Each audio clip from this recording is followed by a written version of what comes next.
마태, 마가, 누가와는 다르게 요한복음에서는 사용되지는 그 언어와 형식이 굉장히 다릅니다. 사건의 배열도 다르고요. 표현법도 다르고 강조법도 다릅니다. 그러니까 공간복음에서 무엇을 많이 강조할까요? 하나님의 나라를 많이 강조합니다. 그래서 마태복음 강의할 때 마태복음 주제를 제가 뭐라고 했는지 기억나십니까? 하나님의 나라. 그러나 요한복음에서는 상대적으로 하나님의 나라라는 표현을 거의 사용하지 않습니다. 대신에 무엇을 많이 사용할까요? 영원한 생명, 영생, 빛, 어둠, 진리 이런 단어들을 많이 표현합니다. 공간복음은 비유적으로 설명을 많이 하죠. 하나님의 나라는 이러하다라는 식의 표현들을 말합니다. 그러니까 하나님의 나라를 설명하려고 하니까 하나님의 나라에 대한 비유를 많이 설명하죠. 요한복음은 예수님의 긴 설교를 그대로 요한이 가지고 와서 직접 선언하는 그 선언 가운데서는 예수님이 누구이신지를 설명하는 내용들이에요. 누구이신지. 그러니까 하나님의 나라는 이러하다가 아니라 예수님이 누구이신지.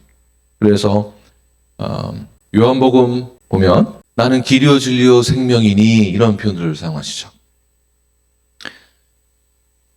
그래서 요한이 복음을 설명하는 그러한 이 표현들은 공간복음에서 말하고 있는 복음과는 다른 그런 어프로치를 하고 있는데 이것이 복음이 왜 이렇게 다른가라는 것이 아니라 요한이 복음을 다르게 이제 번역했다라고 보는 것이죠. 그러니까 복음이 다른 것이 아닙니다. 그러니까 왜 이러한 표현을 썼는가?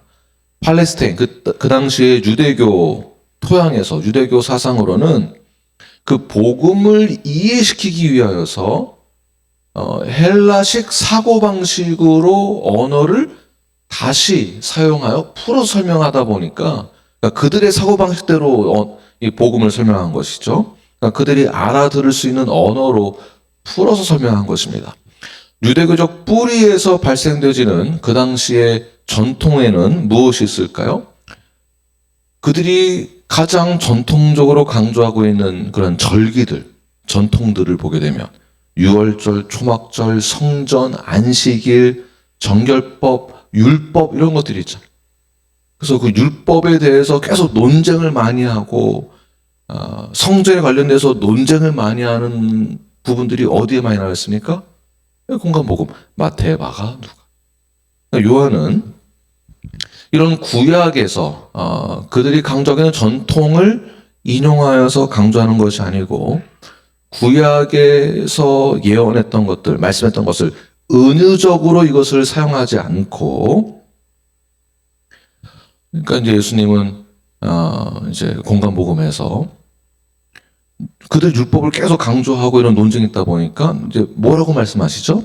예수님은 율법에 대해서는 나는 율법을 폐하러 온 게 아니고 나는 율법을 완성하러 온 자야 이렇게 표현하죠. 그래서 공간복음에서는 성전의 완성이 누구인가? 이런 율법의 완성이 누구이신가? 절기는 어떤 의미로서 어디에 결론에 도달하게 되는가? 이런 내용들이 공간복음에 있다고 한다면 이런 식의 표현이라고 한다면 언어적 표현이죠. 헬라식 언어로 요한이 표현할 때는 이런 이제 구조가 완전 바뀌게 되는 것입니다. 헬라식 언어로 표현할 때는 요한복음에서 이런 표현들을 많이 쓰죠.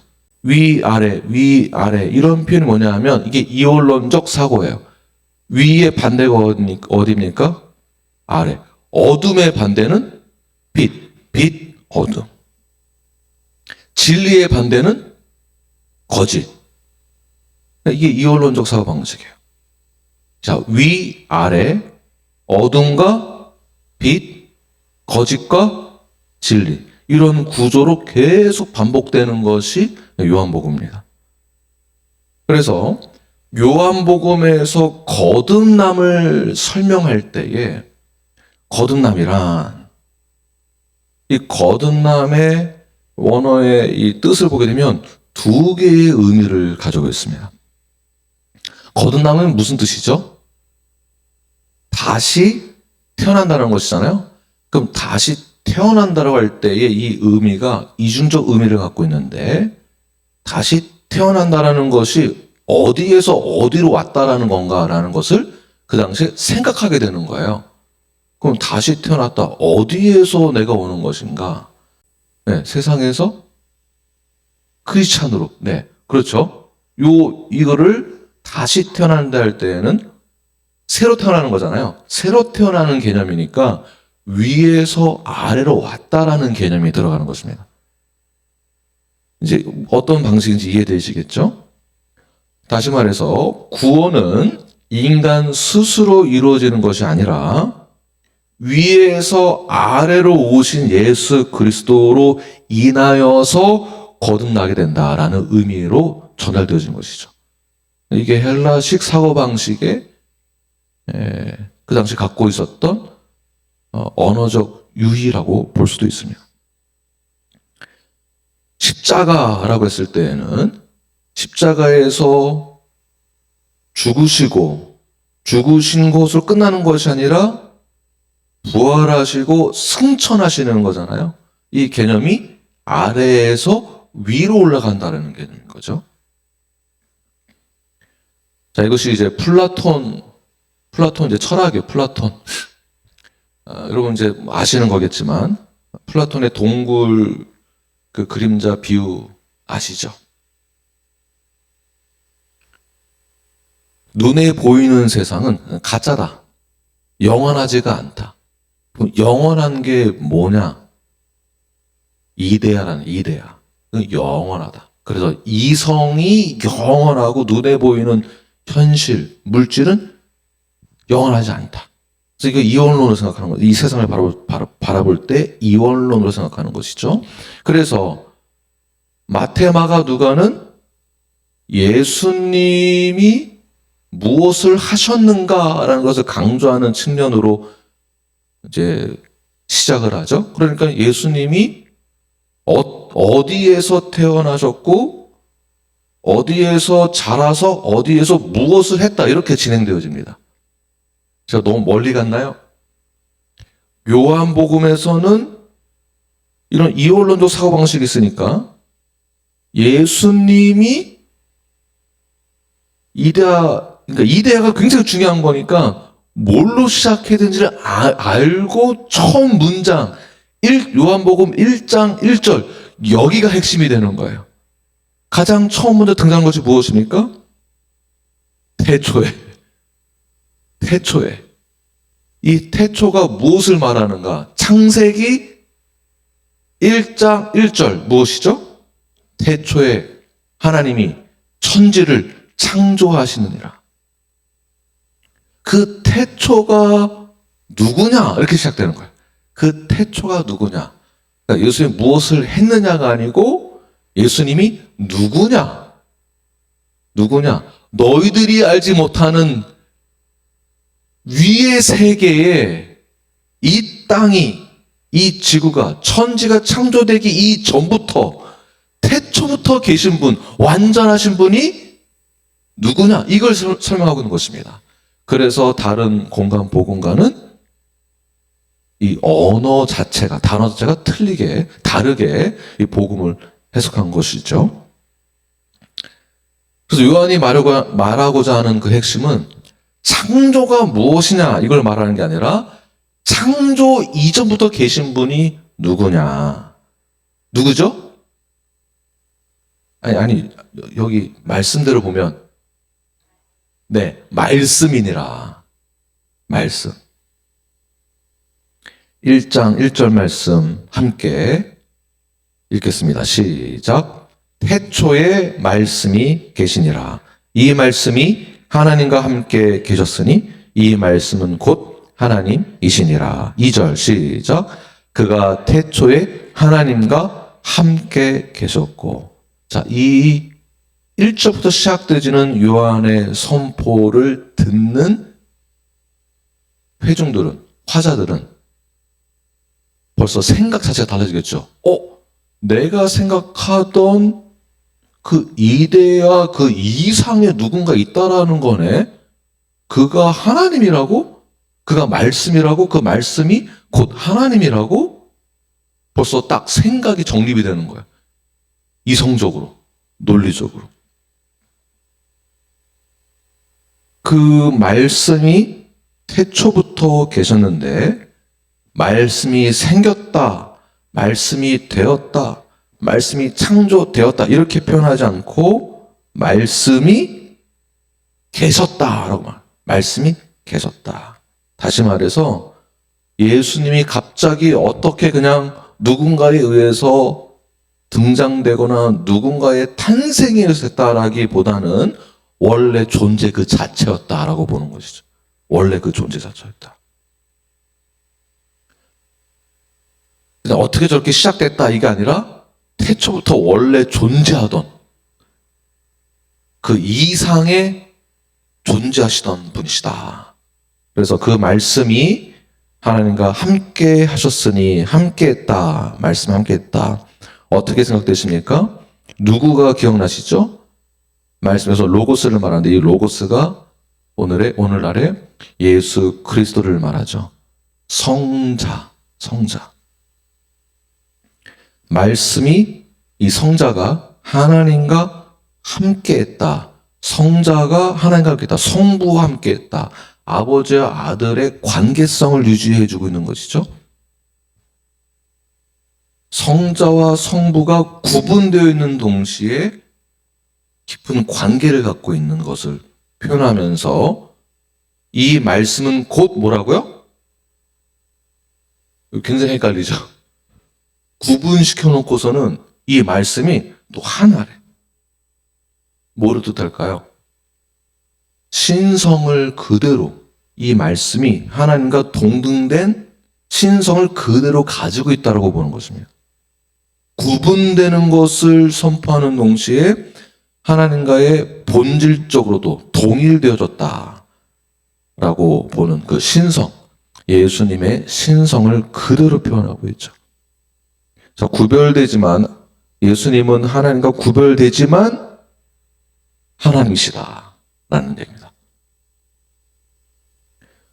그래서 2절 다시 보게 되면 그가 태초에 하나님과 계셨고 그래서 요한복음 계속 쭉 보게 되면 아브라함이 나기 전부터 계신 분이 바로 예수님이다. 네. 창세 전에 아버지와 함께 영광을 받으셨던 분이다. 요한복음 8장의 내용을 보게 되면 골로새서 넘어가게 되면은 그는 만물보다 먼저 계셨던 분이시다. 이렇게 표현을 합니다. 자, 그런데 우리는 예수님에 대해서 그냥 어서 주워 들은 걸로만 알고 예수님 잘 믿으면 구원받아. 예수님 잘 믿으면 복받아. 이렇게 주워 들은 걸로만 이해를 하고 있다 보니까 다시 말해서 내가 예배하는 예배의 대상에 대해서 제대로 이해하지 못하고 어디서 주워 들은 걸로 이해를 하니까 내가 예수님을 필요할 때만 찾는 대상의 수준으로 여기는 경우들이 예전에 상당히 많았습니다. 예수님이 우리에게 있어서 하나님과 동등된 분이시다.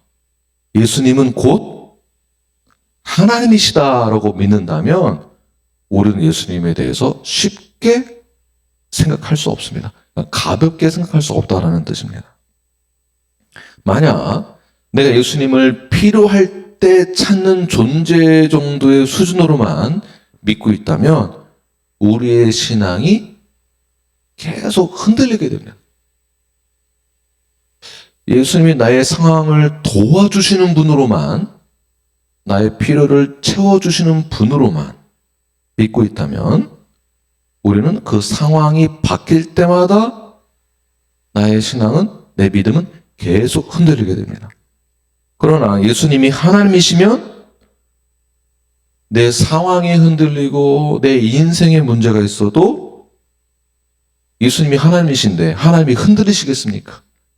예수님은 흔들리는 분이 아니신 전능하신 하나님, 완전하신 하나님, 눈에 보이는 물질 세계와 현실은 영원하지 않지만 하나님은 영원하신 분, 예수님은 영원하신 분, 예수님은 하나님이시다라고 믿는 순간 우리의 믿음은 흔들리지 않는 것이죠. 내가 예수님을 내가 힘들고 어려울 때 찾는 분으로만 여기다 보니까 나의 상황을 조금 도와줄 수 있는 분으로 여기게 되고, 그러다 보니까 우리는 그렇게도 자주 흔들리게 됩니다. 왜 그럴까요? 신앙생활을 감정적으로 하기 때문에 그렇습니다. 감정적으로만 하기 때문에.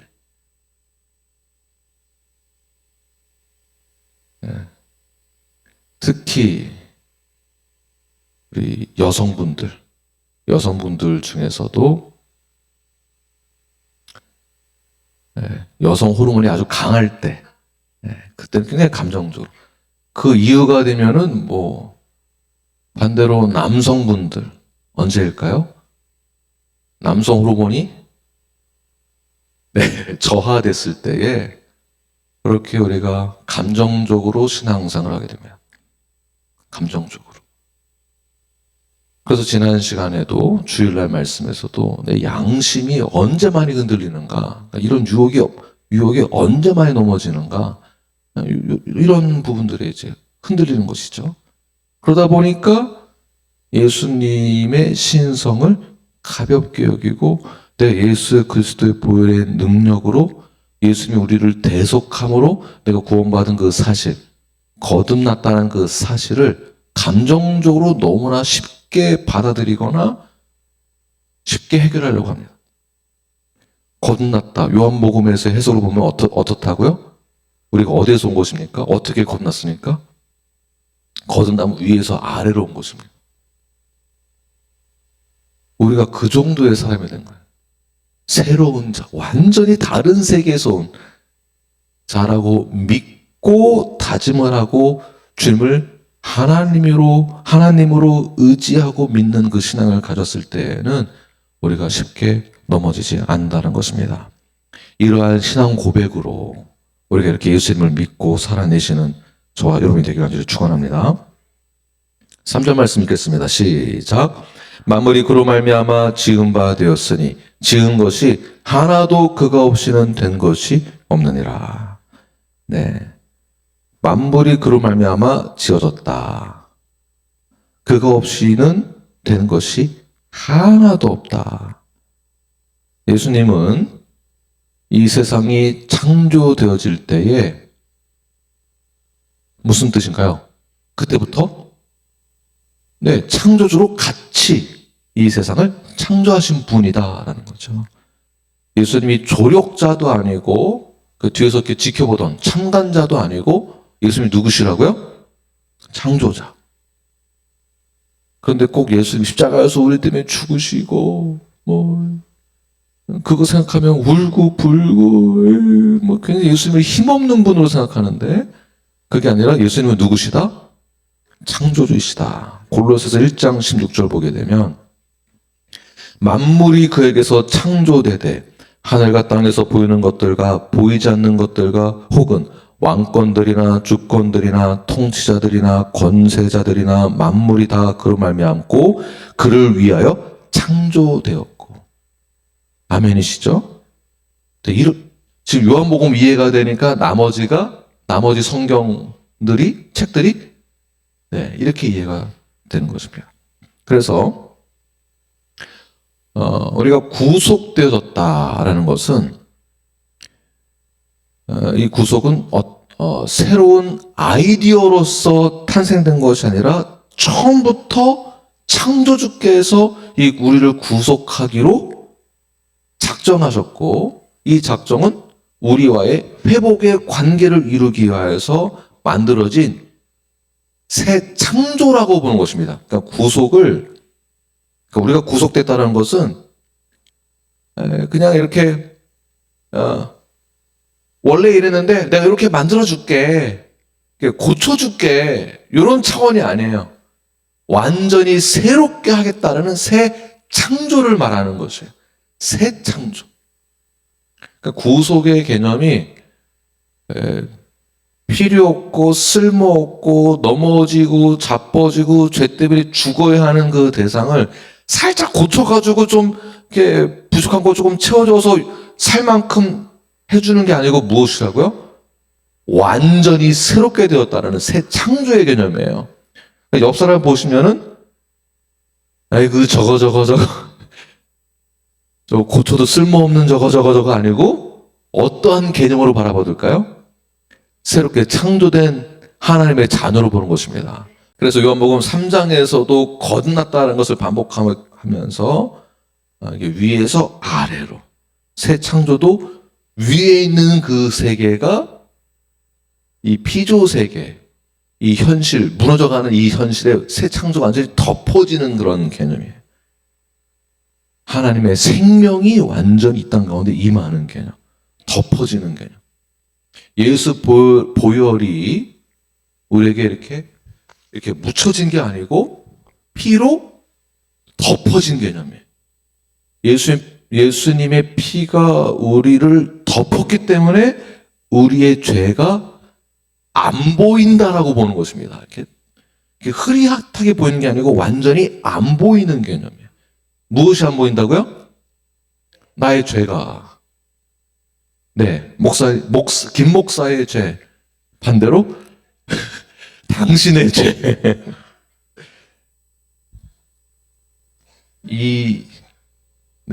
그래서 위에서 이 아래의 세계로 새 창조의 개념이 생명이 완전히 내려와서 덮어진 것입니다. 요거를 뭐라고 하는가? 4절 말씀 시작.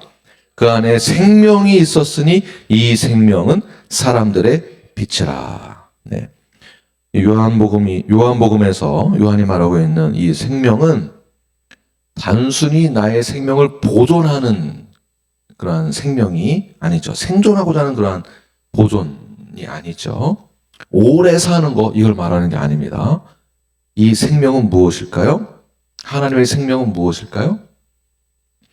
영원한 생명을 말하는 것입니다. 영원한 생명이 우리에게 그러니까 완전히 차원이 다른 세계의 생명이 우리에게 완전히 차원이 다른 이데아가 우리에게 그냥 덮어진 거예요. 그러니까 이 말을 듣는 그 당시 사람들은 이게 영안이 열리게 되는 거죠. 우와! 이 철학의 세계에 내가 몰랐던 이데아가 이런 게 있었구나. 이게 열리는 겁니다. 이 눈이, 영안이 열리게 되는 거예요. 영원한 생명이 이 땅 가운데 임하게 되는 거예요. 영원한 생명, 영생. 그 생명이 우리 안에 있었다가 아니라 무엇입니까? 그 안에 있다. 그 안에 있다. 그러니까 여기서 복음의 방향이 정해지는 것입니다. 생명은 인간에게서부터 시작되는 것이 아니라 그 생명이 율법에서부터 시작되는 것이 아니라 그 생명이 철학적인 깨달음에서 이성적인 것에서 나오는 것이 아니라 그 생명이 어디에 있다고요? 정확하게 지목을 하고 있죠. 예수 그리스도다. 지금 이 말을 듣는 이 청중들은 내가 이성적으로 이데아의 세계를 철학적으로 깨달았을 때에 그 이성을 통한 지혜를 가지고 그 지혜가 나를 지배함으로 그 이데아의 또 다른 세계의 진리를 깨달아 영생에 도달한다라고 믿었는데 그 생명의 빛이 어디에 있다고 합니까? 그에게 있다고. 그가 누구를 말하고 있죠? 아니, 그러니까 다시 역으로 가면 거꾸로 그 생명이 그에게 있다고 하고 그가 누구라고 말을 하죠? 말씀이고 말씀이 누구랑 했다고 하죠? 하나님과 함께 있었던 그 말씀 로고스가 또 누구라고 말을 하죠? 결국 예수 그리스도라고 성경 전체에서 증명해 주는 것이죠. 예수 그리스도.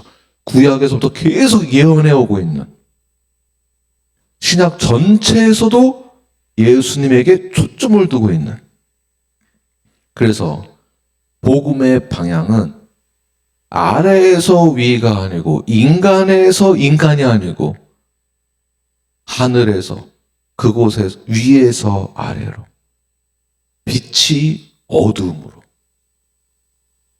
하나님이 예수 그리스도가 이 땅으로 생명을 전해주신 그분, 오직 그분에게는 생명이 있는 분이시고 그분에게만 생명이 있고 그 생명이 예수 그리스도다. 그래서 요한복음 17장 3절 보게 되면 영생은 이렇게 시작합니다. 영생은 시작하면서 하나님과 예수 그리스도를 아는 것이다. 저는 이 말씀만 듣고 이것만 깨달아도 와, 그렇구나, 이게 진리구나, 그렇구나. 지금까지 전통적인 우리의 신앙은 뭔가 막 열심히 하면 뭔가 하나님의 감동을 받을 것 같고, 내가 선행을 많이 하면 하나님이 감동을 받아서 그 감동에 나에게 은혜를 주시는 분, 이렇게 알았는데, 그래서 우리가 얼마나 열심히 봉사하고 헌신하고 섬기고 그랬습니까? 그렇다고 봉사하지 말아라 이 얘기가 아닙니다. 그러니까 이 순서가 바뀐 거예요. 내가 하나님을 알고 예수님을 알게 되고 그 영생을 받았기 때문에 봉사가 그대로 뒤따오는 것이고 선행이 뒤따라오는 것입니다. 선행을 하지 말라 이 얘기가 아닙니다. 영생을 받은 것에 대한 감사가 있으니까 자발적인 순종과 자발적인 헌신과 자발적인 헌금 생활이 이어지는 거예요. 헌금을 많이 하면 하나님의 감동받아서 나에게 은혜를 주신다. 이 개념이, 이 순서가 아니라. 여러분 이해되십니까? 요한복음 10장 10절 보게 되면 내가 온 것은 양으로 생명을 얻게 하고 더 풍성히 얻게 하려는 것이다. 무엇을요? 생명을. 그 생명 뭐를 말하는 것인가요? 영원한 생명. 이 세상이 주지 못하는 평화와 평안과 안식이 있는 그 영원한 생명. 이 영생은 시간의 길이나 오래 사는 것을 말하는 것이 아니라 영생한다라는 것은 생명이 우리에게 임했다는 것이고 그 생명이 곧 누구라고 말하고 있죠? 그 예수 그리스도. 그 예수님이 생명이 나에게 빛으로 찾아왔습니다. 찾아왔어요. 그러니까 그 빛이 나에게 들어오게 되고 영생이 들어오고, 즉 영생이 무엇입니까? 오래, 그러니까 영생을 받으십시오. 할렐루야, 나 이제 영원히 사는구나. 요거 생각하시죠? 이 개념이 아니다라는 겁니다. 그러니까 영생 뭐 이렇게 저는 그렇게 오래 살고 싶은 생각이 별로 없습니다. 그러니까 오래 사는 게 중요한 게 아니고 누구와 어떻게 사느냐가 더 중요한 것 같아요. 그래서 이 생명이라는 것은, 영생이라는 것은 나에게 들어온다 했을 때 오래 사는 그 개념이 아니고 예수님이 나에게 왔다라는 얘기죠. 들어왔다. 위에서 아래로 왔다. 뭐를 말하는 것일까요? 관계를 말하는 것이에요. 관계. 즉, 복음을 받아들였다. 내가 구원을 받았다. 거듭났다라고 고백을 한다면 이 말은 무슨 말이냐면 아싸! 나 다시 살았다. 이 정도의 개념이 아니고 주님과의 깊은 관계 속으로 들어가는 시작점인 것입니다. 그러니까 관계가 형성되는 그 시작점에서 시작했으니까 점점 그 관계가 어떻게 되어야 하는 것일까요? 깊어지는 관계로 들어가는 것이지 처음 믿는 그 뜨거운 마음 그때로 끝나는 것이 아니고 이 신앙생활이라는 것은 시간이 지나면 지날수록 교만해지는 거는 말이 안 되는 것입니다. 이거는 복음을 이해를 못한 거고 신앙생활을 한다는 것은 주님과의 깊은 관계 속으로 들어가는 성숙함이 묻어나는 것입니다. 관계가 더 깊어지는 거예요. 관계가 깊어지기 위해서 필요한 것이 기도이기도 합니다. 그러니까 기도를 뭔가를 이렇게 구하는 정도의 그런 수준으로 생각하는 것이 아니라 칼빈이 기도에 대한 정의를 내릴 때에도 기도는 하나님의 깊은 관계로 들어가는 것이다. 깊은 관계. 기도를 뭔가 구하는 것으로 여겨서는 안 된다. 이렇게 정의를 내리는 사람이 칼빈이에요. 내가 회심을 했다. 회개했다. 그 선에서 끝나는 것이 아니고 회개를 했다면, 회심을 했다면 어떻게 되는 것입니까? 회개를 했다는 것은 생명의 주관자이신 예수님의 그 관계로 깊이 들어갔다라는 사건의 시작이 회심이에요. 이 회심을 가볍게 여기니까 회심하고 죄사함 받은 걸로 끝나고 기분 좋다고 2차 술 파티하러 가고 이게 잘못됐다는 것입니다. 말이 안 되는 것이죠. 생명이 나에게 왔다는 것은 사망에서 생명으로 완전히 옮겨진 사건이에요. 예수님이 죽음에서 생명으로 승리한 그 자리로 옮겨지는 것입니다. 어둠에서 빛으로 옮겨진 사건. 그 다음에는 이 땅에서 우리가 앞으로 다가올 하나님의 나라로 소속이 되어진 사건. 그 소속이 되어진 그 사건을, 회심한 그 사건을, 거듭났다는 그 사건을 가시적으로 어디에서 이 땅 가운데서 그나마 나타낼 수 있을까요? 네, 침례를 통해서 하지만 그게 교회입니다. 내가 어디에 소속이 되어지는가? 내가 거듭났다는 그 증거가 어디에서 가시적으로 나타나는가?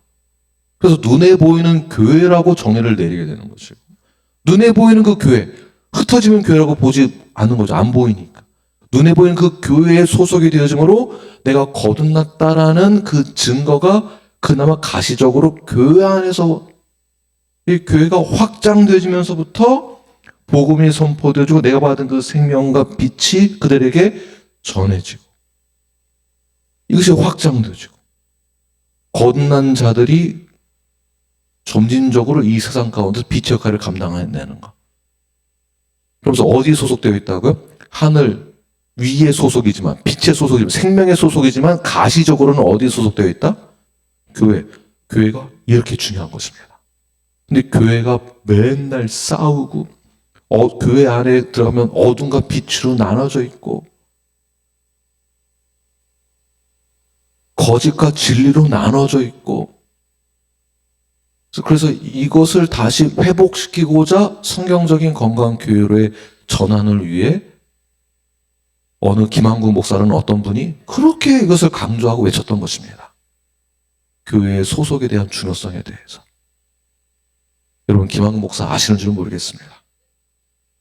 그만큼 생명에게 들어왔다는 이 사건이 이렇게 중요하다는 것입니다. 5절 말씀 읽겠습니다. 시작. 빛이 어둠에 비치되 어둠이 깨닫지 못하더라. 중요한 것은 빛이 우리에게 임했는데 이 빛은 단순한 정보가 아니거든요. 어떤 지식도 아니고요. 세상적인 지혜, 그러니까 이데아나 이성이나 이 땅 가운데서 깨달을 수 있는 그러한 철학적으로 얻어낼 수 있는 지혜가 아닙니다. 자, 빛이 우리에게 임했다라는 뜻은 단순히 어둠을 밝히 비치는 태양과 같은 그런 빛, 에너지 이런 것이 아닙니다. 요런 사고가 굉장히 위험한 사고예요. 이렇게 성경을 이해하면 성경이 뭔지를 모르고 해석하는 것입니다. 자, 빛이 임했다. 빛이 임했다. 이 빛을 누구라고 보죠? 결국 예수 그리스도라고 보는 것이죠. 말씀이고, 자, 말씀이 임했다. 즉, 빛이 임했다라는 것은 하나님이 예수님이 누구이신지를 말씀하시는 계시라고 보는 겁니다. 계시. 성경을 이해할 때에는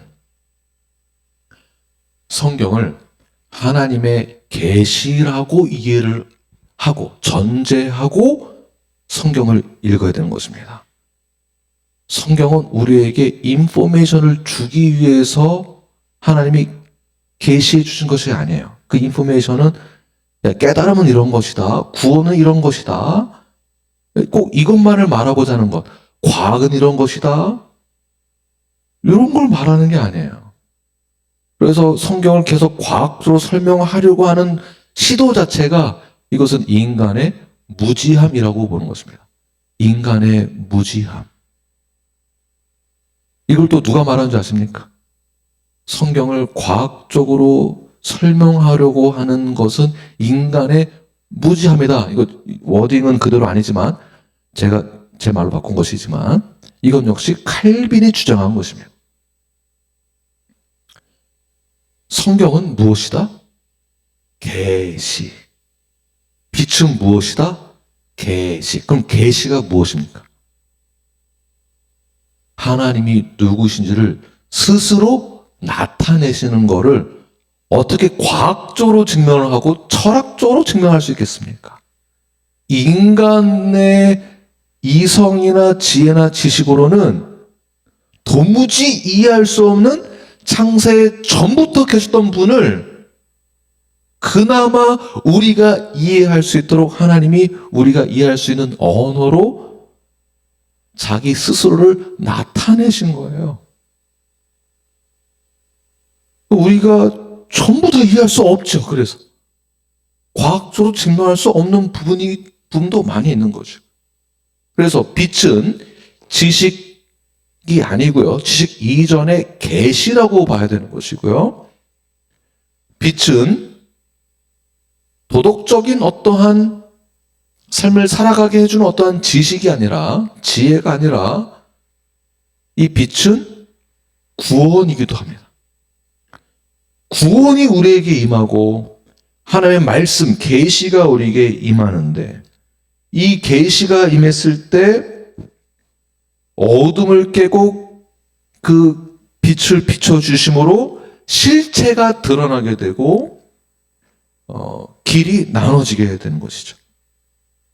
이 빛은 어둠 가운데 있는 우리들을 그냥 평안하게 해주는 그러한 도구가 아니라 구원과 계시가 임하는 것이기 때문에 우리의 삶 자체가 어둠 가운데 임했던 우리의 삶 자체가 다 드러나게 됩니다. 그런데 요한복음 1장 5절 다시 보게 되면 그 빛이 우리에게 임했는데 이 세상 가운데 위에서 아래로 왔는데 이 아래에 있는 자들이 뭐라고요? 깨닫지 못하더라. 인간의 무지함과 죄악 다 포함되는 것이죠.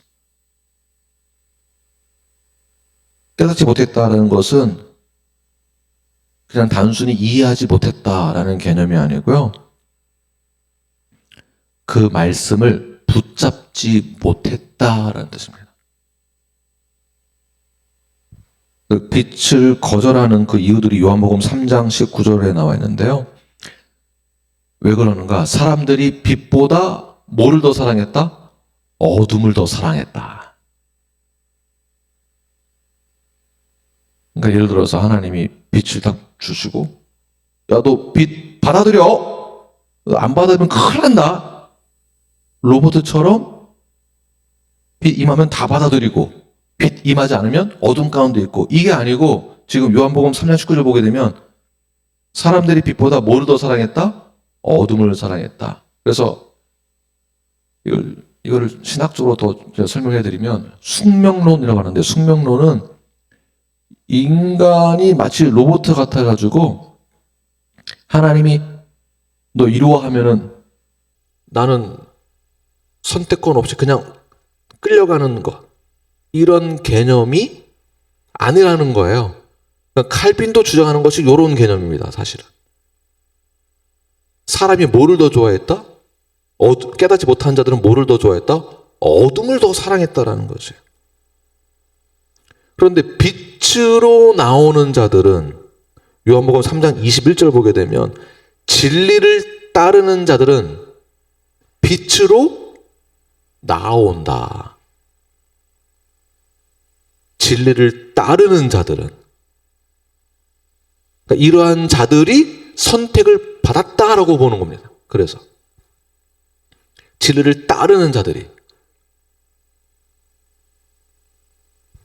그래서 예수님이 이렇게 선포하죠. 요한복음 8장으로 넘어가게 되면 나는 세상의 빛이다. 나를 믿는 자들은 생명의 빛을 그대로 얻는다. 나를 믿는 자들은.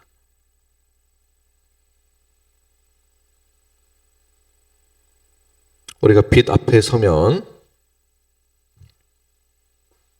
왜 그렇게 핑계가 많은지, 죄가 많으니까 핑계가 많죠. 핑계가 많다라고 한다라는 것은